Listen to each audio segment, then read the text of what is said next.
उत्तर प्रदेश समेत 5 राज्यों के विधानसभा चुनावों में जिस तरह से कांग्रेस को हार का सामना करना पड़ा है और जिस तरह से बीजेपी ने जीत हासिल की है, वो कहीं ना कहीं 2024 की तस्वीर को बेहद साफ कर देता है। लेकिन अभी भी अब 2024 की लड़ाई बाकी है, ये कहना है प्रशांत किशोर का। और प्रशांत किशोर ने बीजेपी को कड़ी चेतावनी देते हुए इस बात को कहा है।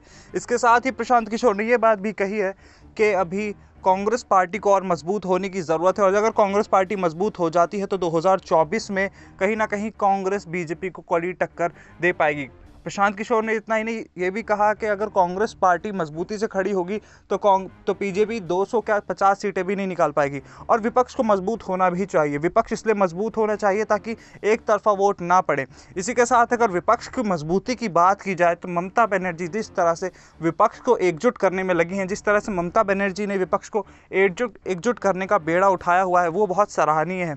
ममता बनर्जी लगातार अलग अलग राज्यों का दौरा कर रही हैं। कुछ दिन पहले उन्होंने उत्तर प्रदेश का दौरा किया, जहां वो सपा प्रमुख अखिलेश यादव से मिली। इसके बाद वो लगातार गोवा गई और वो तमाम ऐसी कवायदों में लगी हुई हैं जिससे 2024 के चुनावों की ज़मीन तैयार की जा सके और एक मजबूत विपक्ष बीजेपी के सामने खड़ा हो सके।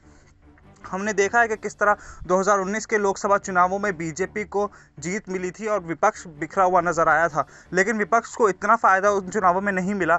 हालांकि अगर देखा जाए तो उत्तर प्रदेश के चुनावों में जिस तरह से बीजेपी का वोट शेयर और सीट शेयर कम हुआ है, उसे देखकर तो यही लग रहा है कि कहीं ना कहीं विपक्ष अब मजबूत स्थिति में बीजेपी के सामने खड़ा हो सकता है। लेकिन आखिर कब तक ये ऐसे ही चलता रहेगा और कब तक विपक्ष ऐसे ही पीछे मात खाता रहेगा?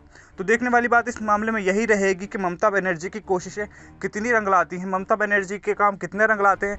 क्या वो विपक्ष को एक साथ ला पाएंगी, एक मजबूत गठबंधन खड़ा कर पाएंगी जिससे बीजेपी को हार का सामना करना पड़ सके? आप ऐसी तमाम बड़ी खबरों के लिए देखते रहिए SPN9 न्यूज़।